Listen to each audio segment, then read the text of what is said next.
Hello everyone, climax परिवार में आप सभी का स्वागत है।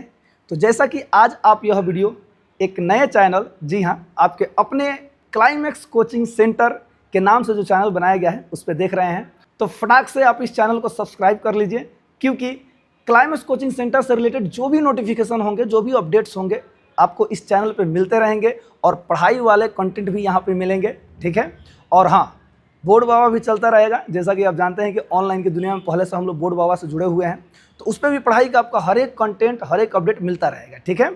तो चलिए, तो जैसा कि आप लोग जानते हैं कि आप लोग के यहाँ यानी offline classes climax coaching centre में प्रत्येक महीना मंथली टेस्ट होता है। जी हाँ, मंथली टेस्ट होता है ना। तो मंथली टेस्ट होता है तो उसके बाद से आपको प्राइज़ भी मिलता है। प्राइज़ के बारे में सभी को पता ही है। यदि आप 9th क्लास में हैं, अगर आप 100% करते हैं तो आपको 400 का इनाम मिलता है। 10th क्लास में है तो 500 का मिलता है। अगर 11th क्लास में है तो कितना का मिलता है? 1200 का मिलता है। और अगर 12th क्लास में है, आर्ट्स से या साइंस से, तो आपको 1500 रुपये का इनाम मिलता है। ठीक है। तो इस महीने भी यानी कि मार्च 2026 में भी आप लोगों ने अपना मंथली एग्जाम दिया है। तो चलिए पेपर को डिस्कस कर लेते हैं। एक एक क्वेश्चन को खूब बढ़िया से मिला लीजिए। अगले क्लास में आपसे पूछा जाएगा कि आपका कितना नंबर आ रहा है, कितना आपका सही है। ठीक है। तो चलिए वीडियो को शुरू करते हैं। तो चलिए एक एक क्वेश्चन को ध्यान से देख लेते हैं, मिला लेते हैं, कौन सा सही है कौन सा गलत है। आप तो ऐसे गलती करते नहीं हैं। आइए देखते हैं। पहला क्वेश्चन है, संसार कौन सी संज्ञा है? संसार, आपको मैंने बताया था कि संसार है या ब्रह्मांड है या दुनिया है। ध्यान में रखिएगा, ये जातिवाचक संज्ञा होता है। बहुत लोग व्यक्तिवाचक टिक करके आते हैं, गलत है। ठीक है। अगला है, सिपाही विद्रोह शब्द कौन सी संज्ञा है? तो सिपाही विद्रोह व्यक्तिवाचक संज्ञा होता है। ऑप्शन नंबर ए हो जाएगा। ठीक है।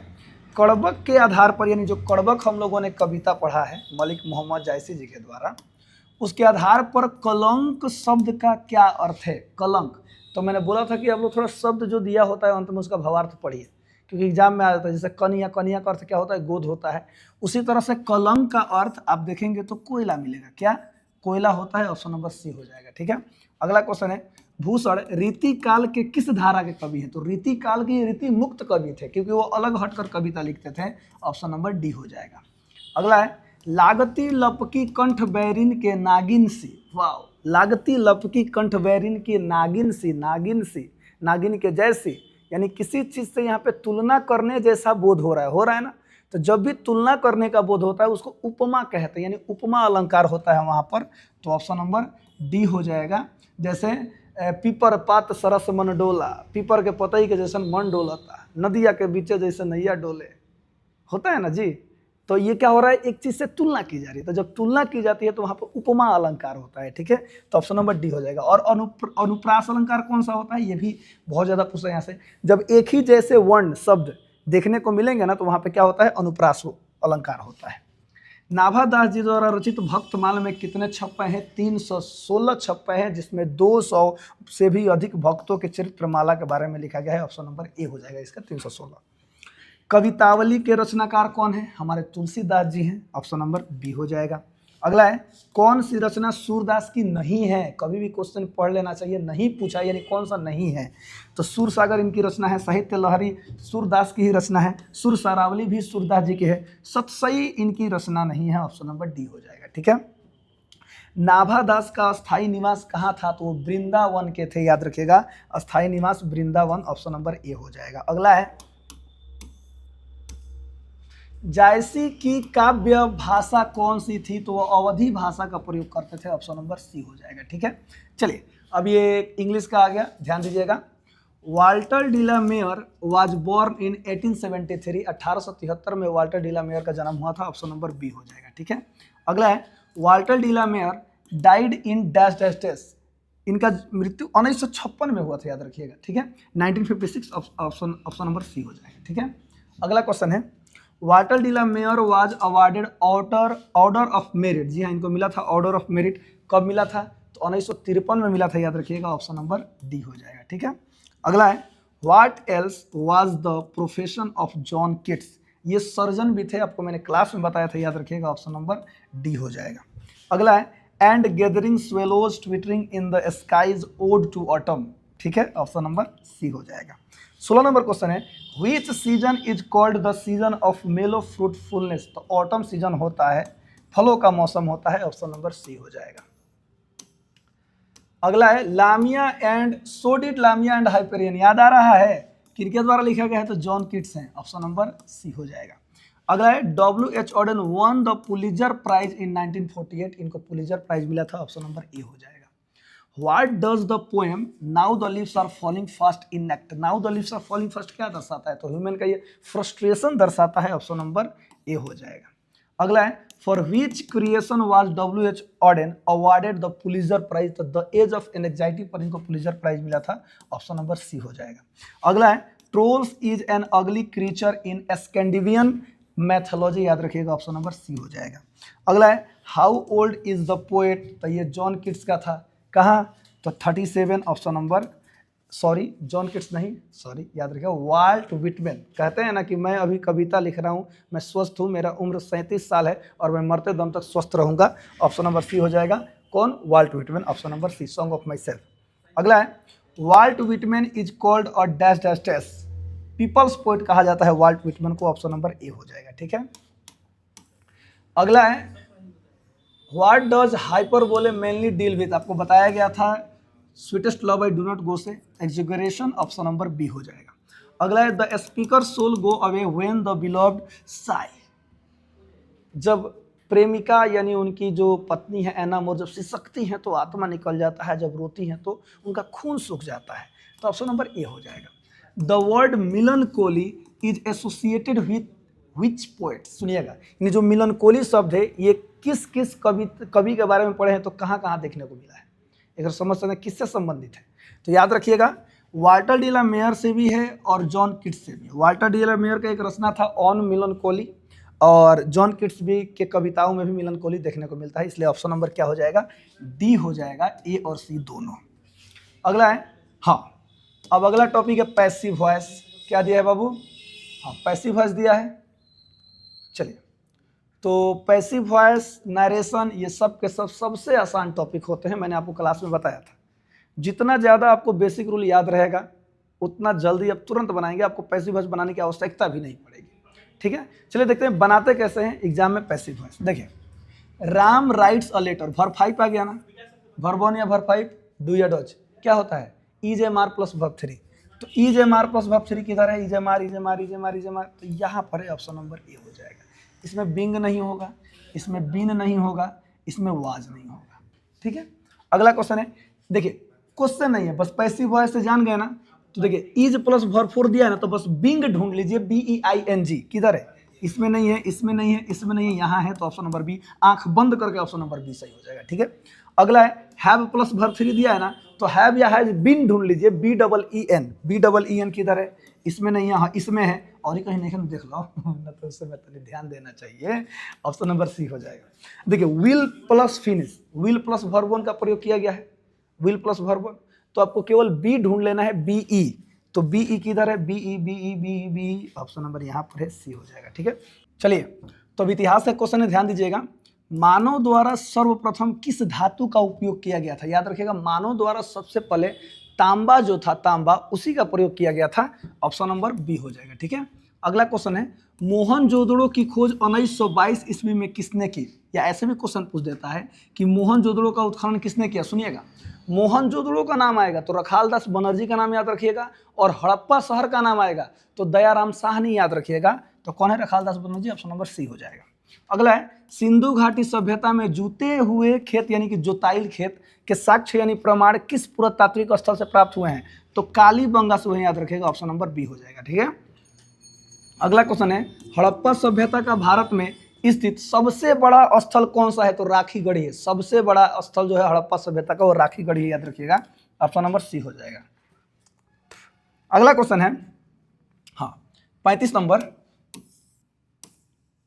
सिंधु घाटी के निवासियों को किस धातु का ज्ञान नहीं था, लोहा के बारे में वो लोग नहीं जानते थे, बताइए, सिंधु सभ्यता में नहीं जानते थे लोहा के बारे में, ऑप्शन नंबर सी हो जाएगा। अगला है मोहनजोदड़ो किस भाषा का शब्द है, सिंधी भाषा का शब्द है, ऑप्शन नंबर बी हो जाएगा। अगला है, अच्छा मोहनजोदड़ो का अर्थ क्या होता है, मृतकों का टीला होता है, याद रखिएगा, बहुत फेमस क्वेश्चन है। अगला है कालीबंगा स्थित है, कहाँ स्थित है बताइए, कालीबंगा राजस्थान में स्थित है, याद रखिएगा, ऑप्शन नंबर हाँ डी हो जाएगा, ठीक है। चलिए अगला है हड़प्पा सभ्यता से संबंधित R37 क्या है, तो R37 एगो मुरघट था, कब्र स्थान था, याद रखिएगा, ऑप्शन नंबर बी हो जाएगा।